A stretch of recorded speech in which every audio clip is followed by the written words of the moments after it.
అందరికీ నమస్తే అండి. ఇది మహాకామేశ్వరి జ్యోతిర్లింగాల టెంపుల్కి వచ్చామండి మనము. ఇది వెంకటాద్రి అండి. అంటే మన వైజాగ్ నుంచి పెందుర్తికి ముందు గవర్నమెంట్ హాస్పిటల్ దగ్గర దిగాలండి. 16 కిలోమీటర్లు వస్తుంది. అక్కడి నుంచి వెంకటాద్రి కొండ ఉంది కదా మనకి, ఆ కొండ మీదకి రూట్లో కిందన ఉందండి టెంపుల్. శ్రీ మహాకామేశ్వరి జ్యోతిర్లింగాల టెంపుల్. ఇక ఈ కార్తీక మాసం కదా, కార్తీక పౌర్ణమి జ్వాలాతోరణ కార్యక్రమానికి వచ్చామండి. నేను ఫస్ట్ వీడియో కింద గుడి టెంపుల్ అంతా మొత్తం ఉదయం జరిగిన హోమాలు అభిషేకాలన్నీ పెట్టానండి. ఇది రెండో వీడియో కింద రిలీజ్ చేస్తున్నాను. ఈ ఆలయం చాలా కాంతివంతంగా వెలిగిపోతుంది, చాలా బాగుందండి. టెంపుల్కి మనం ఇప్పుడు అటెండ్ అయ్యాము. ఈరోజు మా కార్యక్రమం మొత్తం అంతా చూద్దాము. మీరు కూడా దర్శించండి, స్వామివారిని దర్శించి తారణం కోసం జ్వాలాతోరణం కోసం చూడండి. డీటెయిల్స్ అన్నీ కూడా నేను వీడియోలో కూడా వివరిస్తాను. ఇటువంటి ఆలయం అంతా చాలా బాగుంది. చక్కగాన భక్తులందరూ కూడా కార్తీక మాసం 365 బుద్ధులు కూడా ఇక్కడ వెలిగిస్తున్నారండి. ఇక్కడ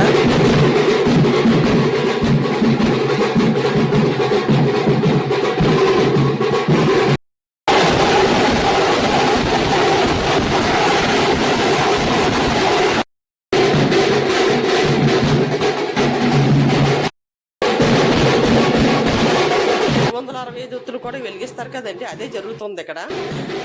చూడండి, మీరు చూడండి, వీడియో మొత్తం చూడండి. స్వామివారి ఊరేగింపు నుంచి జ్వాలాతోరణం నుంచి బాణాసంచ కాల్చారు. చాలా బాగా జరిగిందండి కార్యక్రమం. దానికోసం మనం వచ్చే ముందు స్వామివారి ఊరేగింపు రెడీ అయింది. కార్యక్రమం చూసుకొని మిగతాదండి చూద్దాము. వీడియో మొత్తం జిప్ చేయకుండా మొత్తం చూడండి.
అటువంటి జ్వాలాతోరణం నెయ్యి పోస్తున్నారు. నెయ్యి పోసిన తర్వాత అది స్వామివారితో అన్నట్టుగా అందరూ కూడా 3 సార్లు అటు ఇటు తిరగాలండి.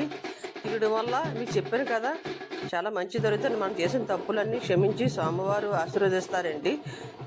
అది ఖచ్చితంగా జరుగుతుంది. మీరు మట్టుకు ఆ డీటెయిల్స్ తెలుసుకోవాలని పంతులు గారు వాయిస్లో కూడా వినండి. ముందు వీడియోలో చెప్పారు, ప్రతిదీ స్పష్టంగా చెప్పారు పంతులు గారు. నేను కూడా చెప్పారు.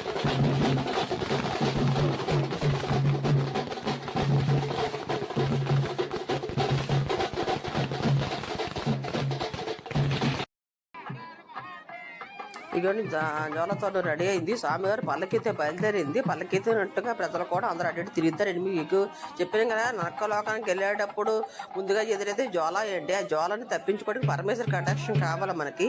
అది మనకి ఇది చేయడం వల్ల మనకు అది దక్కుతుంది అండి, స్వామివారి అనుగ్రహం. అది దాటుకునే మనం వెళ్ళాలంట.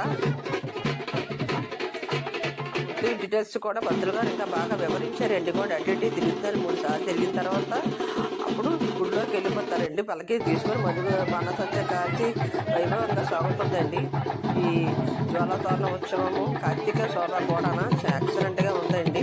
కార్తీక పౌర్ణమి కూడా కొన్ని వందల మంది భక్తులు వచ్చి కార్యక్రమంలో పాల్గొన్నారండి. మహాకామేశ్వరి జ్యోతిర్లింగాల ఆలయంలోని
జ్వాలాతోరణం దర్శనమైంది కదా. ఓకేనండి. నా ఛానల్ చూస్తున్న అందరికీ ధన్యవాదాలండి. లైక్ చేసి షేర్ చేసి సబ్స్క్రైబ్ చేయడం మర్చిపోకండి. ప్లీజ్ నాకు సపోర్ట్ అయితే చెయ్యండి నా ఛానల్కి. అందరికీ ధన్యవాదాలు. నమస్తే అండి. కార్తీక పౌర్ణమి శుభాకాంక్షలు.